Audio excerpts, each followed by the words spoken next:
Yeah, Brazil is no longer anti-U.S. The words of Jair Bolsonaro. Welcome to the White House for his first bilateral trip abroad as president. Donald Trump reciprocating, saying Brazil and the U.S. have never been closer. Gone are the days when the Latin American powerhouse prided itself on its non-aligned credentials on the world stage. Jair Bolsonaro clearly embracing the U.S. leader and his policies to the point where he even began his stay in Washington with a dinner in the company of Trump's former campaign manager, alt-right icon Steve Bannon. Bolsonaro is also due to visit Israel before next month's elections there. So is the so-called anti-globalism alliance for real? Just one of the questions we'll be putting to our panel in the France 24 debate as we watch Brazil align itself with Washington. And joining us from the U.S. Capitol, Paulo Sotero, director of the Brazil Institute at the Woodrow Wilson Center. Thank you for joining us. Pleasure to be with you. We want to welcome Brazilian writer and journalist Marcia Camargos. Thanks for being with us. It's a pleasure. And France24.com senior editor David Gormezano, who in a previous life was our correspondent in Brazil. Good evening, François. Welcome back to the show. The France 24 debate on Facebook and Twitter, hashtag F24debate. Paulo Sotero, what did you make of that press conference? Well, it marks obviously a shift. It confirms a shift in position in Brazil from the Brazilian government. Not unexpected. The election was precisely about that, and the hard part starts now. We knew that President Bolsonaro would make that shift. As far as Brazilian interests, it has to be backed by American investments, agreements that would help reform the Brazilian economy, a badly needed reform. And now, as someone that has covered Brazil-U.S. relations for about 40 years, I have seen this before, especially when Clinton and Fernando Henrique Cardoso, like-minded people like Trump and Bolsonaro were in the White House, and there were also similar sounds of a partnership, etc., and not much came. Yeah, because nothing much came of that. That's the big question, because Brazil and the United States, the two biggest powers in the Western Hemisphere, in the Americas rather, and yet Brazilian trade with the United States is 1/6 the trade that the U.S. does with Mexico. Why is that? Well, Brazil is a closed economy. That's the reason. And Brazil and the United States are very good and productive producers of similar things, especially in agriculture. They are competitors. The economies are not complementary. So, and Brazil, as I mentioned, Brazil is one of the most closed economy among the middle-income countries in the world. Mr. Guedes, the new Minister of the Economy, has convinced, apparently, President Bolsonaro to change that. Brazil needs air, needs opening, needs oxygen, and it would come through the economy. Problem is, Mr. Bolsonaro served for 28 years in the Brazilian Congress. He was a federal congressman. He never supported a bill that would take Brazil in that direction of opening. He never supported a bill that would take Brazil in the direction of economic reform to deal with the horrible fiscal situation that he inherited from all his predecessors. And those are tough measures, they are painful measures. Let's see if he can harness the political support in the Brazilian Congress. Remember, it's a democracy. You have to go through Congress to change laws, to change the Constitution, which is required, for instance, in reforming the social security system in Brazil, which will implode in a couple of years if it's not reformed. If it's not reformed, let me bring in Marcia Camargos. So that's the question. Are we entering uncharted waters, unprecedented times when it comes to the relations? When you look at the politics, it looks like that. But then you've heard Paulo Sotero saying, when you look at the economy, well, don't be overwhelmed by what you hear. No, not at all. And it's right that there is a real attempt of the United States to regain power and to occupy the place it had before, which was threatened by the very independent international politics carried out by the governments of Dilma and Lula, actually a political prisoner. And then it tightened the bonds within South America, which would have to be prevented at all costs. And Trump, I think he was lucky enough to find in Bolsonaro not only a very reliable partner, but a very loyal servant. A loyal servant. Yes, who does as he is told. And so, as they said, we are going to grant access to the military bases of Alcântara, and then we'll have the USA Army inside our territory, very close to Venezuela, and that will make it much easier for them eventually to invade Venezuela and also to exploit when I was listening to him, he didn't say yes, but he didn't say no when the reporter asked the question. It hasn't been approved yet, but he'll make all efforts to do that. You think it's going to be a yes? Yes, and also you've seen they've exempted the USA citizens of entry visas to Brazil without the due counterpart. So it does sound like that. Marcia Camargos making those points. It does sound a little bit like that. We heard Jair Bolsonaro announce the lifting of these visa restrictions for both tourists and for businessmen traveling to Brazil. And then when Donald Trump was asked the question, are you going to support Brazil's candidacy to join the OECD, the Organization of Economic Cooperation and Development, it was, well, we support Brazil a lot, but maybe not just on that issue in particular. So what is the trade-off for this? It makes Jair Bolsonaro looks quite submissive towards the United States, because one of the cornerstones of Brazilian diplomacy is reciprocity. So one country wants a visa to enter its territory, we're asking for a visa. And I remember that at one point the US was requiring fingerprints for Brazilians entering the US territory. A few weeks after, in the airports of Brazil, under the presidency of Lula, it was requested for US citizens to give their fingerprints, which some US citizens So Brazilians refused, are proud. and Brazilians are nationalistic, extremely. Yeah. So you had, all right, so Bolsonaro says, yes, you can launch your rockets from our base in the north of the country. Yes, you can have the visa restrictions that are lifted. What is the trade-off? Well, I don't know if I think Bolsonaro wants to please an ideological friend. I think this visit is full of symbols, is full of ideology. The contents and the outcome is pretty vague. And I think in terms of symbols, it is very important that his first visit as a head of state is to the US and not to Argentina, because that's the tradition of Brazil diplomacy. The first visit is to Argentina. It's been like this since the 19th century, I think. All right, perhaps the ideology does matter more than the business. We'll talk about it when we come back. You're watching the France 24 debate.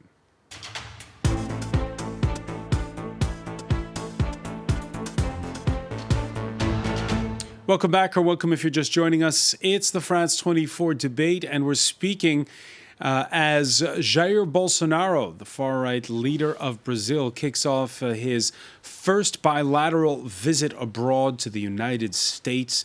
He's been welcomed to the White House by the like-minded Donald Trump. Talking about it with us from the U.S. Capitol, Paulo Sotero, director of the Brazil Institute at the Woodrow Wilson Center. Welcome back.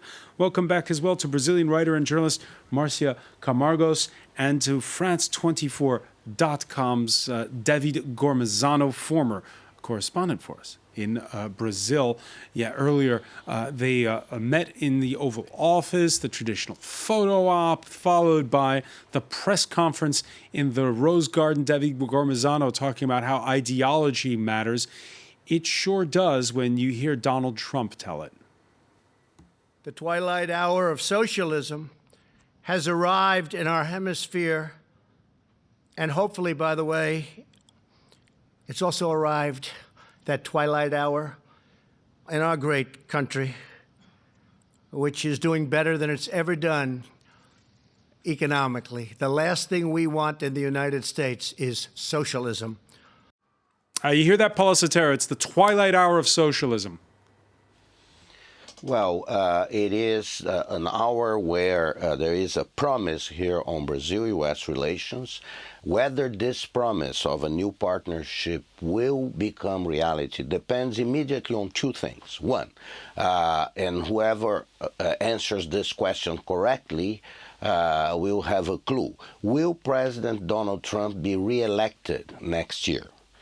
If he's not, Bolsonaro will be left an orphan in Brazil, a political orphan. Second, will President Bolsonaro be able to convince the Congress in Brazil to approve the constitutional amendments and the proposals, very tough, to reform Social Security and to stabilize the fiscal situation in Brazil? Those are as fundamental as they are unpopular in Brazil. The numbers are starting to show already that there is deterioration on President Bolsonaro's standing. And remember, he is the least popular president of Brazil at the beginning of a mandate in the past 25 years. So I think instead of working, I don't think that there will be ever an American base in Brazil. The Alcântara base will not be operational in less than 3 or 4 years if it ever becomes operational. But the question is, look at what's going to happen in Brazil. In domestic politics, Bolsonaro, to become successful, has to make the Brazilian economy leave the mediocrity that has been the economy in the past 3 or 4 years. But Paulo, you heard David Gormezano say that perhaps those challenges that you lay out about reforming Brazil, that's not what this visit's about. This visit is about ideology. Do you agree with David?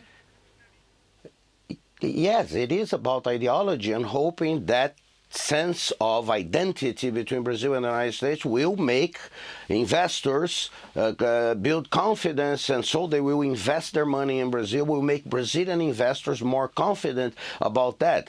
I think those are words. Investors will look for real indications of economic stability. Will Brazil start to privatize a little bit the economy and give more space for private investment and respecting their right? This is what investors, I don't know, I don't care if people are from the right or from the left. If you do not create an environment that is propitious for investment, even Lula did that in his first term, investment won't happen. Employment will not go up, and we will be back in the same situation. This is the danger for Mr. Bolsonaro. He has what this visit does, ideologically or not, it raises expectation to a level that is almost impossible to reach. Expectations level to an impossible level, raised to an impossible level. Do you agree? And his approval dropped from 39. It dropped 7 points, and also that I think that more than ideological, this visit may be seen as a diversion, because Bolsonaro faces very serious problems at home. We see we are at 1 year after the murder of the councilwoman Marielle Franco, and they found out that the main suspect, he lives in the same building that Bolsonaro, the president of the republic, and the people are now, they want to know who ordered the murder of Marielle Franco, and he has... Are we making the same mistake that we made at the beginning of Donald Trump's mandate? Oh, look, his popularity is going down. But what Trump and Bolsonaro do is they shore up their core supporters. Maybe it's not a diversion what he's doing. Well, he has to have many resources because he wants to pass several laws that undermine all the social civil rights that have been won alongside, and it will undermine all those things that have been conquered and will that have been guaranteed by the Constitution of 1988. And so it's very difficult for him to be popular if he's going to take out all the rights of the working class, all the rights of the women. He has not a very good reputation all around the world, so he has got to work on it. A diversion, or is this core to Jair Bolsonaro's strategy, this visit? Before the visit officially kicked off, Bolsonaro arrived in the U.S. on Sunday. On Monday, he visited the CIA and sat alongside Trump's former campaign manager, alt-right icon Steve Bannon, at a dinner.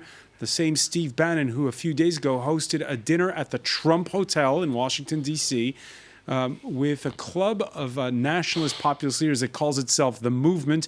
In this photo, you see the Brazilian president's eminence grise, Olavo de Carvalho.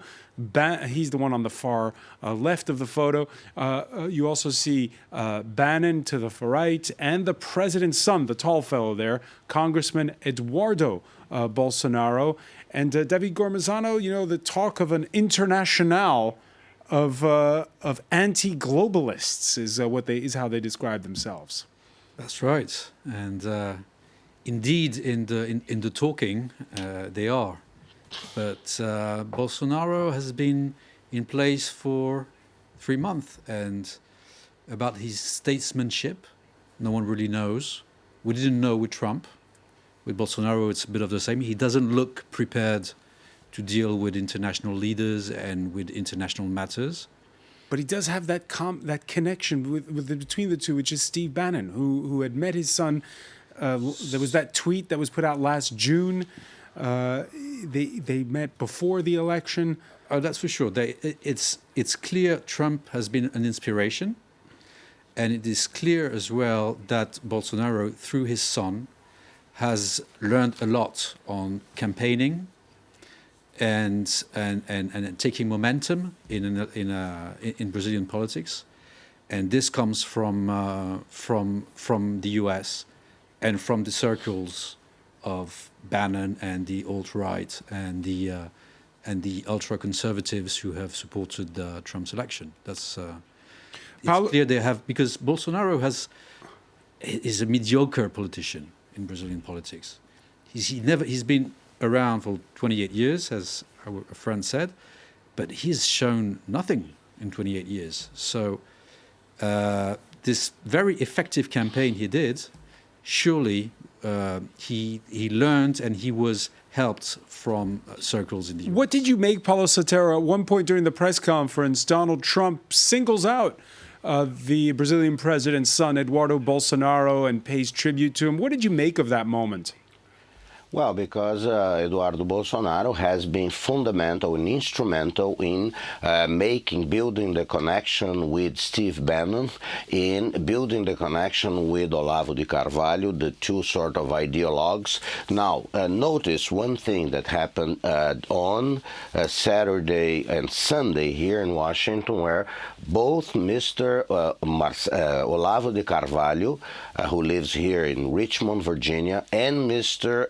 Steve Bannon publicly and quite violently attacked and criticized the vice president of Brazil, Hamilton Mourão, a retired four-star general, one of the 7 or 8 retired four-star general in President Bolsonaro's cabinet. Obviously, that was noticed in Brazil. There is a brewing tension between what we would say the ideological side of the Bolsonaro government, which is around Mr. Olavo de Carvalho, around the president's son, the Congressman Eduardo Bolsonaro, and on the other side, the vice president, the military, the ministers that come from a military origin, and some of the others, the more technical people, etc. So this is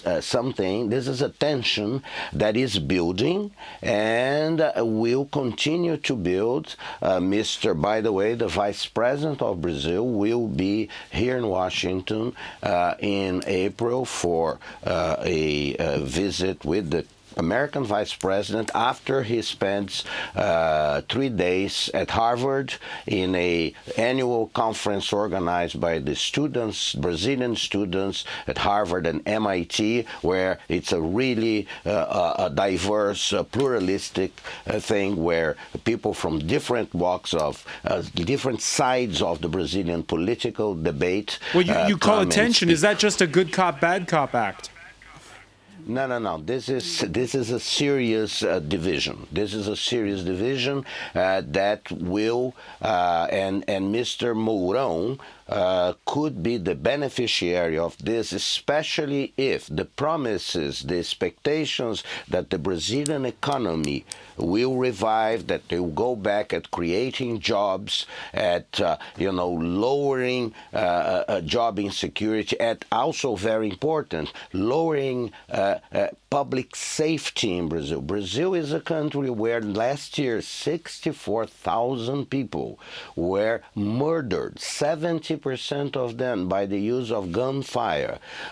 We are having now in Brazil a type of political violence that we did not used to have, like the execution of former city council member in Rio, Marielle Franco. So this is all. There is no pre-planned, and we are not that organized in Brazil, okay? This is a real tension that is building between different sectors that supported the election of President Jair Bolsonaro. But Paulo, you have front row seats to what's been happening in Washington since 2016. There's plenty of chaos at the White House, and somehow the head of state seems to thrive on that chaos. Is it going to be the same for Bolsonaro? No, because he governs a country that is much more fragile economically than the United States. In the United States, Trump could afford doing a tax cut that really benefited everybody here, including myself, and the economy continues because this is the most powerful, the most innovative economy. There is a positive climate for business here, so Trump can afford doing that. Bolsonaro cannot afford lowering taxes. He has to raise them. He has to do some very unpopular things because the Brazilian economy, the economic problems have been building from before Lula was president. This is really a serious situation, and we are coming to a point where, and this is highlighted by the social security system that will implode in 2 or 3 years. It has already imploded in various states in Brazil, but it will implode the federal system if it's not reformed. And reforming social security systems is difficult anywhere in the world. Marcia Camargos, let me ask you about an important aspect of the visit, which is the relationship with Brazil's neighbor, Venezuela. Right now, it's in an economic meltdown. You have rival leaders, the embattled Nicolas Maduro, and the U.S.-backed Juan Guaido, who's also backed by a lot of other states. Before the visit, there was this call, some saying, well, maybe Brazil can act as some kind of mediator. It didn't sound like that, though, from the words of Jair Bolsonaro at the White House. No, it never did. It never wanted to be a mediator, but he even talked about invading Venezuela to bring democracy to Venezuela.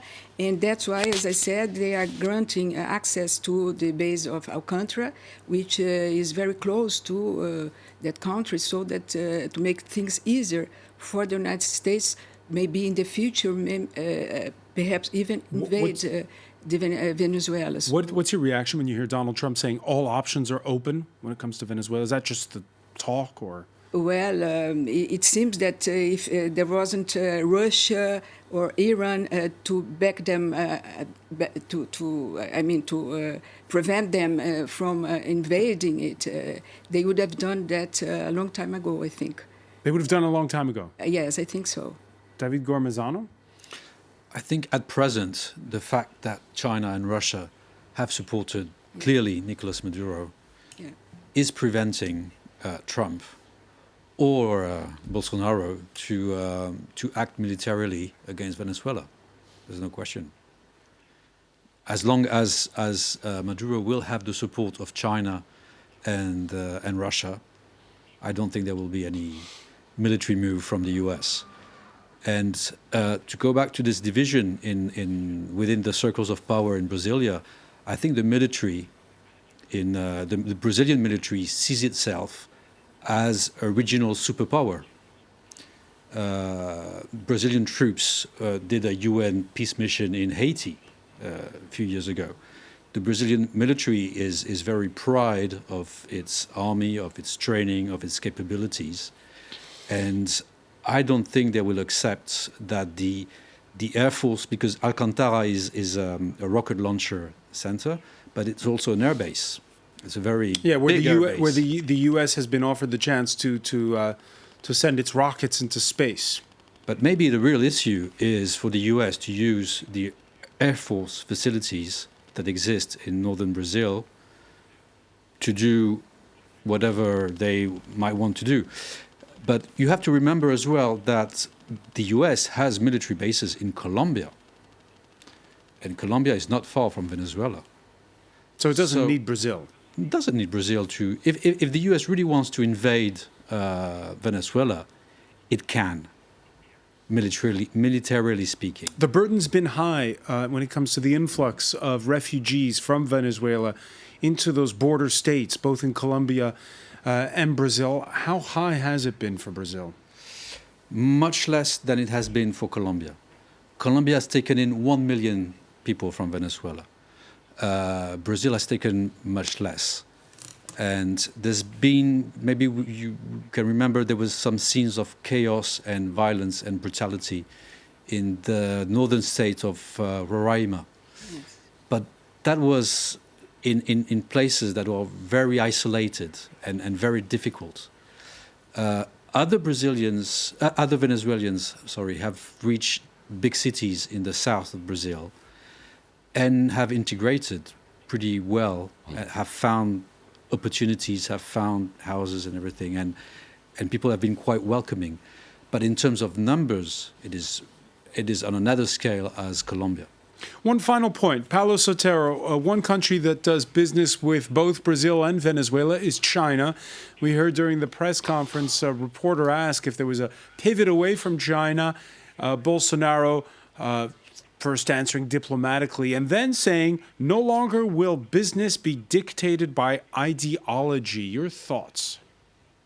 Well, it's not dictated by ideology in China, so I don't think that there will be much of a change. China is Brazil's largest trading partner, not only of Brazil, or most countries in Latin America today. And this discussion derives from first Mr. Bolsonaro saying that Brazil was going to leave the Paris Climate Agreement. It will no longer happen, but then the foreign minister, Ernesto Araújo, said that climate change is a conspiracy, an international Marxist conspiracy led by China. That also has already been retired as an argument. The reality is that China is a powerhouse, is the main importer of many, many primary products that Brazil sells, and is becoming increasingly an important investor in infrastructure, especially in the electricity sector. So, you can talk about ideology here and there, but economic relations are really the thing that drives relationship between countries. And I think here China has already made inroads in Brazil, actually by connecting with the office of the vice president. And I think the vice president of Brazil, Hamilton Mourão, convinced President Bolsonaro that would be in the best interest of Brazil to keep the relationship with China going. Actually, President Bolsonaro will visit China in the next few months. And as far as the relationship with the United States, I go back to my initial statement. Now becomes the hard part. Bolsonaro has, by changing regulations, changing laws in Brazil, allow Brazil to become more attractive to investments by American interests. It has been very tough. Brazilians, as I mentioned, Brazil has a very closed economy, and Americans will insist on openings, or they will really start distancing themselves from Brazil. All right, look beyond the rhetoric, follow the money, says Paulo Sotero. Many thanks for joining us from the Wilson Center in Washington, D.C. I want to thank as well Marcia Camargos and David Gormezano. Stay with us. Media Watch is next.